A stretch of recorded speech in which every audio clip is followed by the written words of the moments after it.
Bonjour à toutes et à tous, merci d'être avec nous. Ce midi, on se retrouve pour un format que l'on avait déjà tenté l'année dernière et que l'on remet au goût du jour, le Conseil du Sage. Et pour cette première du Conseil du Sage, à une heure pas très habituelle, nous accueillons aujourd'hui Vincent Lemire. Bonjour. Bonjour. Vincent Lemire qui va être interrogé par nos deux chroniqueurs, Sébastien et Cyrine, autour du conflit israélo-palestinien. Je vous laisse la main. Très bonne émission. Bonjour Monsieur Lemire. Bonjour. Et on est ravis que vous soyez là aujourd'hui avec nous pour pouvoir répondre à ces questions. Le but de notre format, c'est donc d'expliquer le conflit israélo-palestinien.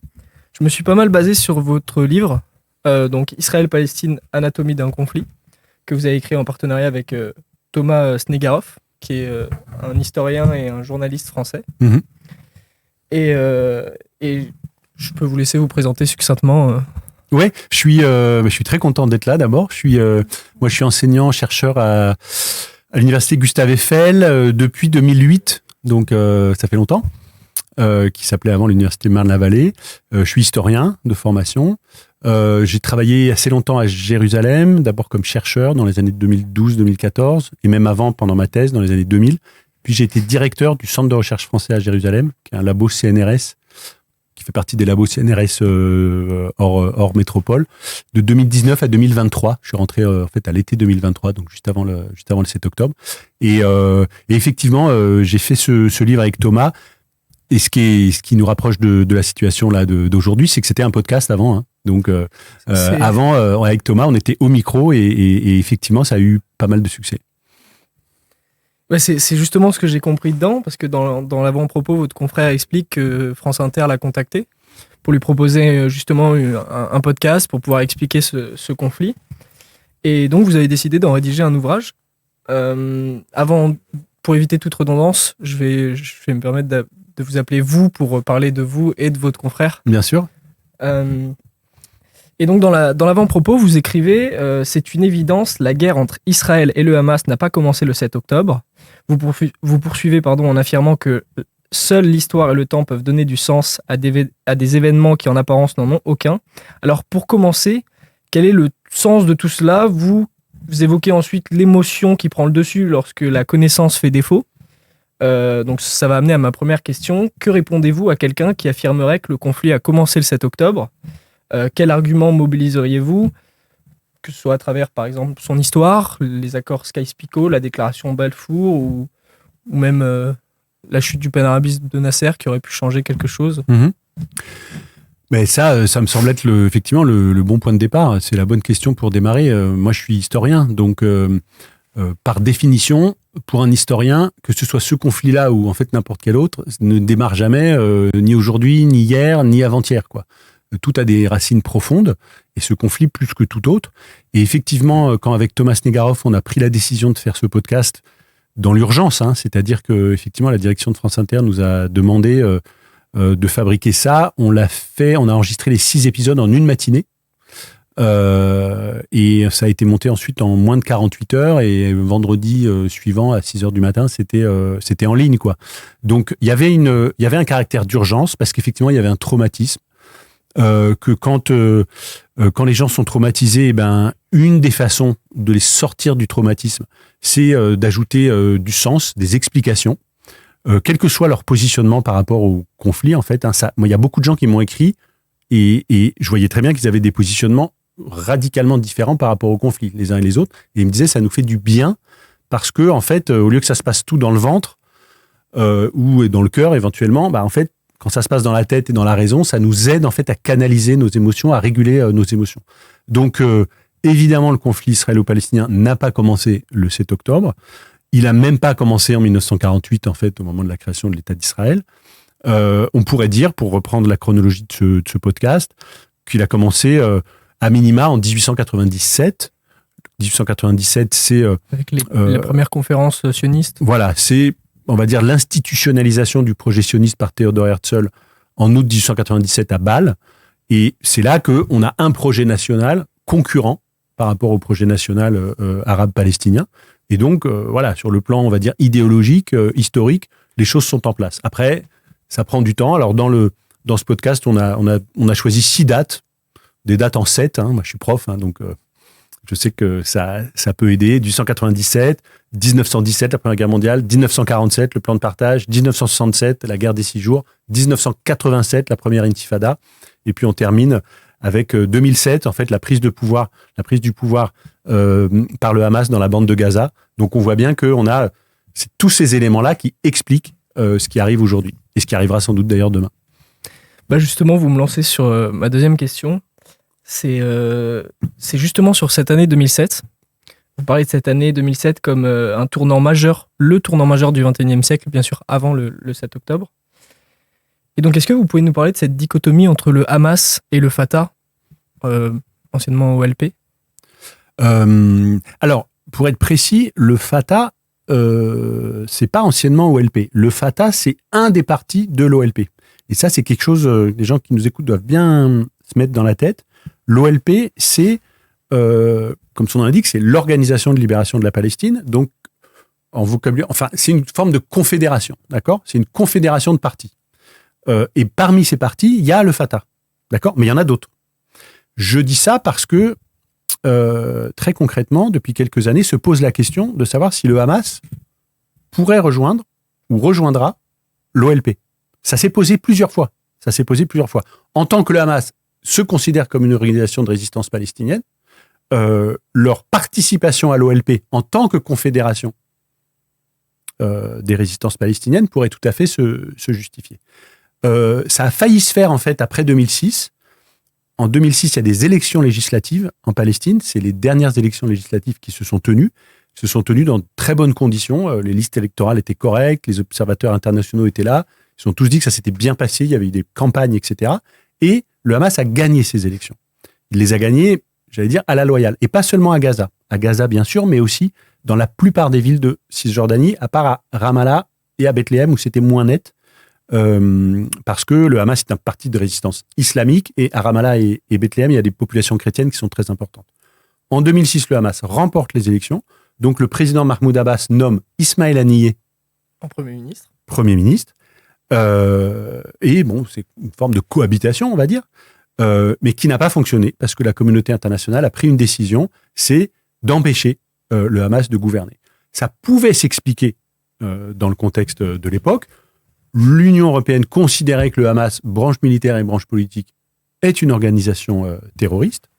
Ça n'a pas été la même décision, par exemple, pour le Hezbollah. Le Hezbollah, on a considéré qu'il y avait une branche militaire et une branche militaire qui était terroriste, une branche politique avec laquelle on pouvait discuter, négocier. Et donc, en fait, cette conflictualité politique, j'allais dire standard, normale, cohérente, est devenue une confrontation militaire, et avec en fait un partage des territoires. Le Hamas a expulsé le Fatah de la bande de Gaza et a pris le pouvoir dans la bande de Gaza. Et à partir de là, les Israéliens ont en fait fermé les issues, et la bande de Gaza est devenue une sorte de prison à ciel ouvert qu'elle est depuis. Donc effectivement, il y a des dates comme ça où on voit des bifurcations. Bifurcation, ça veut dire que ça aurait pu tourner autrement.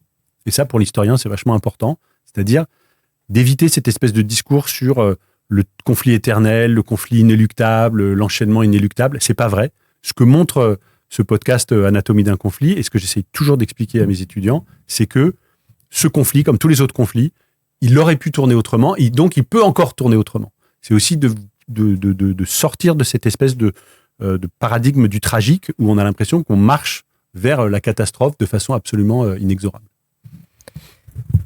Alors moi, ma question, ça serait, est-ce que d'un côté, on peut dire que la population israélienne est divisée sur la question palestinienne ? Est-ce qu'il y a une dichotomie entre la gauche et la droite ? Alors, elle est, d'une certaine manière, elle l'est de moins en moins. D'abord parce que la gauche israélienne a presque disparu. Il faut donner des chiffres. Aujourd'hui, les élus, les députés travaillistes à la Knesset, le Parlement israélien, ils sont 4 sur 120. D'accord ? Alors que le Parti travailliste a dirigé le pays de 1948 à 1977. Pendant 30 ans, les travaillistes étaient non seulement majoritaires, mais ils avaient parfois à eux seuls 60 ou 70 ou 75 députés. D'accord ? Aujourd'hui, ils sont 4.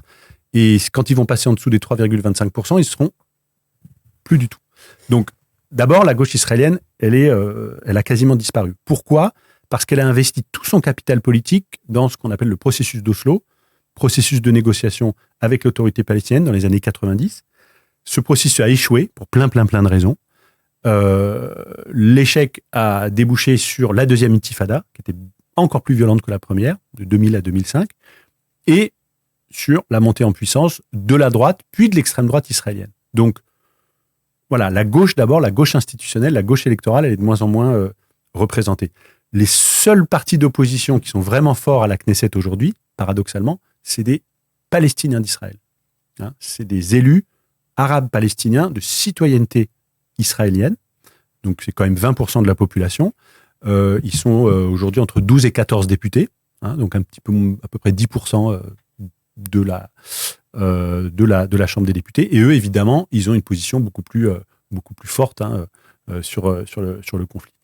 Et maintenant, si on va du côté de l'opinion publique générale, on a clairement un glissement de l'opinion publique israélienne vers la droite et vers l'extrême droite. C'est tout à fait clair à chaque élection. De la même manière, d'ailleurs, qu'on peut dire aussi qu'il y a un glissement de l'opinion publique palestinienne vers le Hamas. C'est net. Ça va avec cette conflictualité. Alors, il y a des indices très, très, très, très concrets. C'est les élections.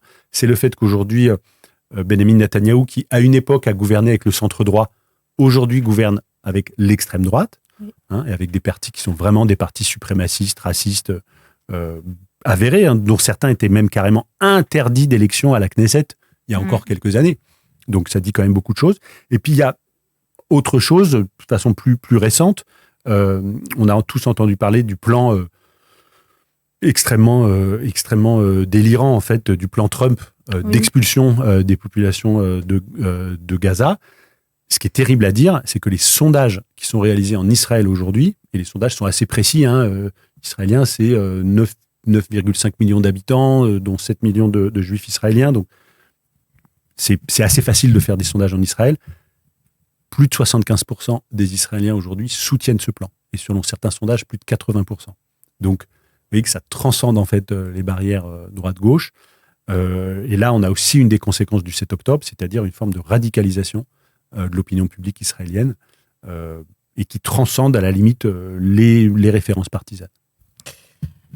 Ma prochaine question, c'est... alors vous avez vécu à Jérusalem et on entend souvent parler d'une situation d'apartheid envers les populations arabes en Israël et j'aimerais avoir votre avis là-dessus. Alors, apartheid, c'est un peu comme génocide ou pogrom, ça fait partie comme ça de ces termes qui immédiatement créent un clivage et qui font même que vous pouvez vous engueuler très très fortement, même avec des amis proches. Oui. Je dois juste dire, on a fait exprès d'utiliser ce terme un peu fort et assez, on va dire, un peu plus simple pour justement que vous apportiez. Oui.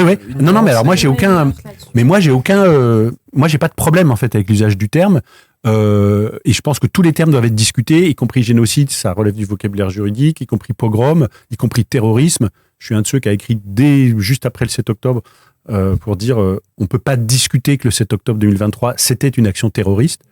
Pourquoi ? Parce qu'une action terroriste, c'est avec très peu de moyens, vous arrivez à terroriser toute une population civile. C'est ça le terrorisme en fait. C'est une technique de guérilla qu'on peut totalement contester sur le plan moral, mais que plein de causes politiques ont utilisé. Donc moi j'ai tout de suite dit terrorisme. Et sur la question apartheid, moi j'ai une réponse qui est en fait de plus en plus ferme, qui a évolué aussi, parce que la situation évolue. Je considère, et de plus en plus d'observateurs considèrent, qu'il y a bel et bien situation d'apartheid en Cisjordanie et à Jérusalem-Est. Pourquoi ? Parce que vous avez deux populations sur le même territoire qui n'ont pas les mêmes droits et les mêmes capacités juridiques. Donc c'est la définition, j'allais dire, scolaire d'une situation d'apartheid. Et ça va même très très loin. Je vais vous dire, c'est pas seulement sur des questions de conflits politiques, de je veux une Palestine souveraine, je veux le grand Israël, de colons ou quoi. Si un colon israélien en Cisjordanie a un accident de voiture avec un Palestinien, et ça arrive, parce que toutes les routes ne sont pas séparées, ils n'ont pas recours au même système juridique. Alors qu'ils ont eu un accrochage banal. D'accord ? Les Palestiniens sont soumis un régime d'occupation militaire, et donc, quand ils sont traduits en justice, c'est devant un tribunal militaire, alors que les Israéliens sont soumis au droit civil israélien et aux tribunaux civils israéliens. Donc vous avez deux populations sur un territoire qui n'ont pas les mêmes droits. Ça s'appelle une situation d'apartheid. Maintenant, pour ma part, je conteste l'usage du mot apartheid pour décrire la situation en Israël même, c'est-à-dire à l'ouest de la ligne verte, sur le territoire israélien internationalement reconnu. Alors que je sais bien que certains chercheurs, certains observateurs, certains militants surtout, considèrent qu'il y a une situation d'apartheid partout sur le territoire israélo-palestinien, Cisjordanie, Gaza et Israël. Pourquoi je conteste l'usage du terme apartheid pour Israël ? D'abord parce que je dis que si tout est apartheid, plus rien ne l'est. D'une certaine manière, ça dilue en fait la pertinence du terme. Et surtout, pour être précis, moi je considère que sur le territoire israélien, on sait bien, il y a 20% de Palestiniens en Israël, 20 qui sont citoyens d'Israël. Il y a ce qu'on appelle des discriminations très fortes, hautement contestables. Il y a un accès à l'emploi, un accès au logement, qui sont absolument pas les mêmes pour les Palestiniens ou pour les Israéliens, mais j'allais dire, dans toute société, il y a des discriminations. Et aujourd'hui, on sait bien qu'y compris dans notre société, accès à l'emploi, accès au logement, sont pas les mêmes selon que vous vous appelez comme ci ou comme ça. Donc, ces discriminations, elles sont sans doute plus fortes dans la société israélienne qu'ailleurs, mais pour moi, c'est des discriminations. Je dis que ce n'est pas une situation d'apartheid parce que, si je reprends mon exemple, si vous avez un accident de voiture sur le territoire israélien entre un juif israélien et un palestinien d'Israël, ils vont être confrontés au même répertoire juridique, aux mêmes avocats, au même tribunal. S'ils ont un conflit de mitoyenneté, de voisinage sur le tracé d'une clôture, pareil, ils ont les mêmes capacités juridiques. D'accord ? Donc pour moi, juridiquement, il n'y a pas de situation d'apartheid en Israël. Il y a une situation d'apartheid en Cisjordanie et à Jérusalem-Est. Merci beaucoup pour cette réponse. Enfin, j'avais une autre question. Elle, c'est plus une introspection encore sur la société israélienne vis-à-vis du 7 octobre. Y a-t-il une idée de mémoire collective vis-à-vis justement du 7 octobre en Israël ? On sait que souvent, Israël est très proche de cette idée de mémoire, que ce soit la mémoire de la Shoah. Et donc, je voulais savoir justement sur cet événement. Alors, évidemment, sauf que peut-être que c'est presque trop tôt pour parler de mémoire, en fait. La mémoire collective, c'est déjà une élaboration, une mise en récit, quel que soit l'événement traumatique qui a été produit, et ça vaut pour toutes les sociétés. Ce qui apparaît aujourd'hui, c'est qu'on a l'impression d'être encore dans le trauma, en fait, du côté israélien. Ce trauma, il est entretenu par les dirigeants israéliens. C'est-à-dire que le but, très clairement, de Benjamin Netanyahou, c'est de maintenir la population civile israélienne dans le trauma du 7 octobre le plus longtemps possible. Et ce que je dis, c'est très concret. Il y a des Israéliens qui disent aux journalistes ou des amis israéliens qui me disent « Dans ma tête, je suis toujours le 7 octobre 2023 ». Et ça va encore plus loin. Il y a des Israéliens qui comptent le calendrier en octobre 2023. On est aujourd'hui, alors on était le 7 octobre, et aujourd'hui, je crois qu'on est le 504 octobre 2023. D'accord ? Donc c'est comme un espèce de temps qui se serait arrêté. Ça s'appelle le trauma. C'est-à-dire, en fait, vous n'arrivez pas à sortir de l'événement traumatique, vous n'arrivez pas à reprendre le cours de votre vie, et vous restez bloqué, en fait, vous restez coincé, en fait, psychiquement, dans ce trauma. On comprend bien pourquoi le pouvoir israélien, le gouvernement israélien aujourd'hui a intérêt à maintenir sa population dans le trauma, parce que ça fait que, ce qu'on a dit tout à l'heure, elle va avoir des désirs de vengeance extrêmement fortes, elle va avoir une grande difficulté à élaborer politiquement la situation, à se dire quelle pourrait être l'issue politique, la perspective politique. Il n'y a pas de pensée politique quand on est dans le trauma. Quand vous venez de subir un trauma, vous ne pouvez pas réfléchir. Hein. Vous êtes dans la surréaction purement émotionnelle. D'accord ? C'est le ventre qui parle. C'est que si quelqu'un vous a frappé ou si quelqu'un a essayé d'attenter à votre vie ou quoi, vous ne pouvez pas vous raisonner sur les explications ou sur ci ou sur ça ou les solutions à trouver ou comment vous allez pouvoir canaliser ce conflit ou quoi. Vous êtes en fait dans une réaction émotionnelle, voire pulsionnelle en fait. Et c'est ça qui se passe. Donc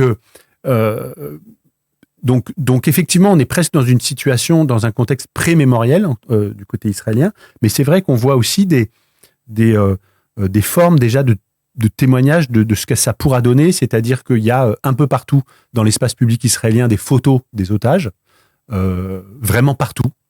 Il y a des mots qui sont écrits, il y a ce fameux ruban jaune qu'on trouve à peu près partout, à la fois sur les gens, sur les véhicules, sur les... comment on appelle ça, pas le clignotant, le rétroviseur. Voilà, on a le ruban jaune.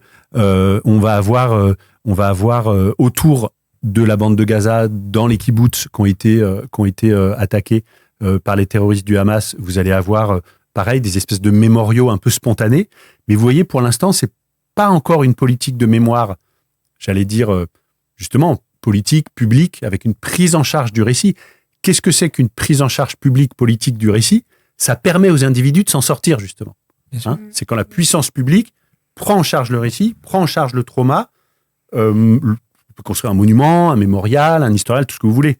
Et d'une certaine manière, les individus peuvent se décharger du trauma sur le récit collectif et public. Pour l'instant, ça n'est pas le cas.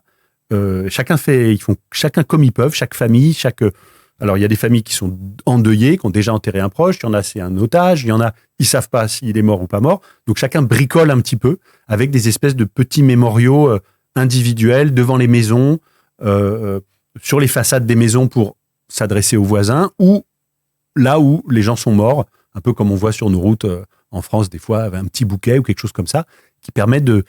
Donc, vous voyez, on n'est pas encore au moment de la mémoire. Même si vous avez raison, c'est un élément très structurant, très important pour la société et pour la culture israélienne. Enfin, vous écrivez sur la couverture de votre ouvrage, on l'a juste ici, le fossé n'a jamais été aussi profond entre les deux camps. Pour autant, on voit qu'un accord de cessez-le-feu a été institué. Alors, certes, pour reprendre une de vos phrases, la suite de l'histoire n'est jamais écrite, mais selon vous, que peut-on attendre des accords de cessez-le-feu, en particulier vis-à-vis des événements très récents à Jenin, ainsi que des déclarations du Hamas vis-à-vis de la libération des otages? Quel a été et pourrait être l'impact de l'administration Trump sur le conflit, notamment vis-à-vis de ces dernières déclarations médiatiques? Oui, alors là, c'est vraiment c'est toujours le moment où l'historien ou l'historienne où on est le plus gêné, parce que en fait, on nous demande de sortir un peu de notre domaine de compétences. Domaine de compétences, c'est expliquer le présent par le passé, et on nous demande de faire de la prospective. Ce qui est normal, hein, et moi, depuis le 7 octobre, finalement, j'assume de changer de rôle, parce que je considère qu'effectivement, la discipline historique, elle a des outils pour non pas prévoir l'avenir, mais dessiner des scénarios. D'accord ? Et quand je dis l'histoire n'est pas écrite, ça veut dire qu'il y a 2-3 scénarios sur la table. Ça veut dire que l'avenir va se passer sur un de ces 3 scénarios ou quelque part entre ces 3 scénarios, mais que les dirigeants d'un côté et les sociétés de l'autre ont des choix à faire. Donc il y a une forme de liberté à choisir tel ou tel scénario. Et on voit bien, là vous avez parlé du cessez-le-feu, on voit bien que ce cessez-le-feu qui a été tellement retardé, aujourd'hui il arrive, donc ça veut dire que très concrètement, à l'heure où on parle, il n'y a plus de bombardement ou pratiquement plus de bombardement sur Gaza. Il y a des dizaines de milliers de tentes et de préfabriqués qui rentrent dans la bande de Gaza. Il y a des bonbonnes de gaz qui rentrent qui permettent de chauffer les gens. Il y a de la nourriture. Il y a des bulldozers qui permettent de dégager. Donc, concrètement, ce cessez-le-feu, il a une utilité pour la population civile de Gaza aujourd'hui. Et pour les femmes, les enfants, les femmes enceintes, les malades, les vieillards. Voilà. Du côté israélien également, il ne faut pas non plus minorer ce qui s'est passé. Au moment les plus violents du conflit, vous aviez jusqu'à 400 000 soldats et soldates israéliens sous les drapeaux, en uniforme. 400 000 ramenés à la population française, ça correspondrait pratiquement à 4 millions de personnes sous les drapeaux. Donc ça veut dire que vous avez aussi une économie qui est exsangue. Il y a plein de gens qui sont juste pas au travail. Il y a moins de consommateurs, rien ne fonctionne du côté israélien. Donc il y a 2 sociétés qui sont de façon très très différente, hein, mais qui sont effectivement soulagées de ce moment du cessez-le-feu. Mais un cessez-le-feu, vous l'avez dit, un cessez-le-feu, c'est pas la paix. C'est juste, on interrompt le feu provisoirement. Hein, c'est une trêve. Et là, on arrive effectivement à cette fameuse proposition complètement délirante de Donald Trump il y a quelques jours. Alors, moi, je ne fais pas partie de ceux qui prennent à la légère les déclarations de Trump. C'est pas un bouffon.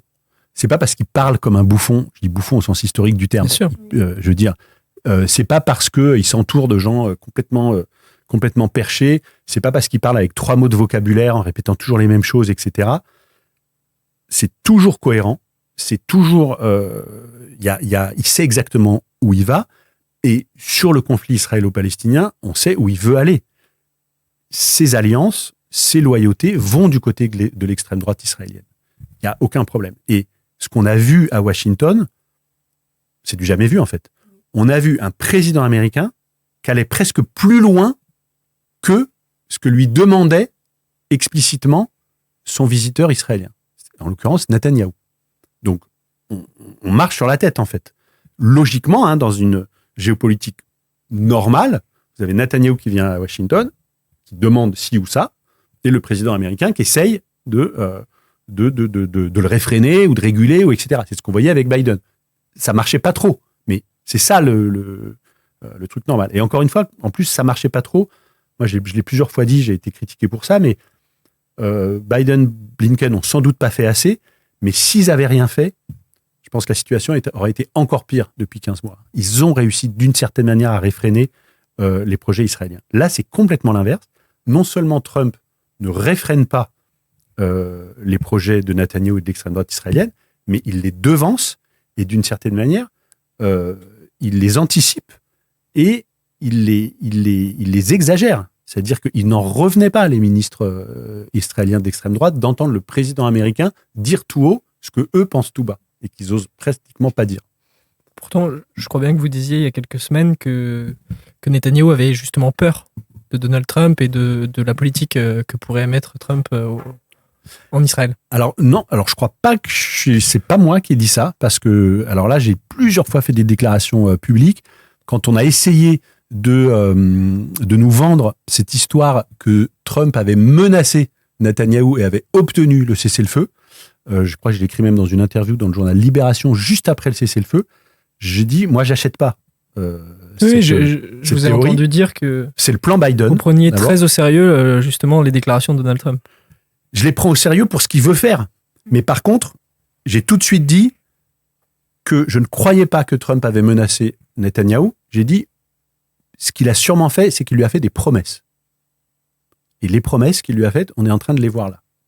C'est pas du tout la même chose des menaces et des promesses. Mais bien sûr. Et vous voyez. Et d'ailleurs, les promesses, ça se fait plutôt porte fermée, quoi.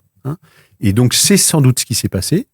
On a maintenant une situation effectivement jamais vue en fait, où on a le président de la première puissance mondiale, la première armée du monde, en fait, qui propose au micro, et puis pas. C'est en plus pour ça que je dis que c'est pas un bouffon. Il le répète le lendemain, le surlendemain, il dit qu'il a appelé le président égyptien pour lui rappeler. Il le dit devant le roi de Jordanie. Il le redit plusieurs fois devant des journalistes. Donc on a un président états-unien qui propose non seulement un crime de guerre, mais un crime contre l'humanité. Il faut bien rappeler que l'expulsion massive d'une population civile de son territoire, c'est considéré depuis la jurisprudence du tribunal pénal international sur l'ex-Yougoslavie dans les années 90 comme un crime contre l'humanité. C'est constitutif d'un crime contre l'humanité. Donc comment on fait quand le président des États-Unis propose un crime contre l'humanité? C'est là où on en est, en fait. Et considère qu'on peut s'approprier un territoire si on est le plus fort. Et de ce point de vue-là, il y a une cohérence, il y a une logique. Je vais prendre le Groenland, je vais prendre le canal de Panama, ça c'est pour les États-Unis. Israël va prendre la bande de Gaza, parce que personne ne croit à cette histoire que ce serait les États-Unis qui occuperaient la bande de Gaza. C'est évidemment une façade. Et ce qu'on a vu depuis ce matin, c'est et pourquoi pas Poutine prendrait un bout de l'Ukraine puisqu'il est plus fort. Bien sûr. Donc en fait, c'est toujours la même logique. C'est la loi du plus fort. Si t'es plus fort, t'as le droit. Et il y a pas de droit qui s'interpose entre le plus fort et le plus faible. C'est ça le paradigme de Trump. Et ce qu'il faut mesurer, et c'est pour ça qu'il y a une centralité du conflit israélo-palestinien. Ce qu'il faut mesurer, c'est jusqu'où ça peut aller. À partir du moment où le président des États-Unis, c'est-à-dire, et qui est quand même la première puissance de l'OTAN, membre permanent du Conseil de sécurité, considère que si vous êtes le plus fort, vous avez le droit de vous emparer d'un territoire, qu'est-ce qu'on va faire dans 1 an ou 2 ans quand la Chine va s'emparer de Taïwan? qu'est-ce qu'on va faire quand la Russie va s'emparer de la Finlande ou des États baltes? On va dire, nous, on fait ce qu'on nous a dit de faire, puisque les règles ont changé. Donc, c'est un changement de paradigme extrêmement lourd, et c'est pour ça que le conflit israélo-palestinien est tellement pivotal dans l'histoire du droit international, l'histoire de la communauté internationale, et c'est pour ça qu'il est si important de s'en préoccuper. C'est aussi parce que les gens regardent vers là, parce qu'ils ont des origines, parce que ils sont... il faut toujours rappeler que c'est quand même sur ce territoire qu'ont émergé les 3 monothéismes. Judaïsme, christianisme, islam. Et qu'aujourd'hui, malgré le développement démographique de l'Inde et de la Chine, plus de 50% de l'humanité relève d'une de ces traditions monothéistes, qu'ils soient croyants ou juste culturellement. Donc, c'est pas un conflit comme un autre. C'est un conflit qui est nodal dans l'histoire du droit international. Et on voit bien que la façon de le traiter ou de le maltraiter aura des conséquences gravissimes sur la géopolitique globale, bien au-delà, non seulement du cas israélo-palestinien, mais bien au-delà du Moyen-Orient. Vincent Lemire, merci beaucoup Merci à vous d'avoir accepté notre invitation. On est très heureux de nous avoir accueillis ici à Tribun et moi je suis très contente d'avoir réussi à vous ramener. Avec plaisir. On a apporté, grâce à votre explication, on a apporté un éclaircissement sur ce thème qui est très souvent assombri, qui tend un peu les gens et j'espère que nos auditeurs ont bien tout suivi. Merci à vous. Au revoir.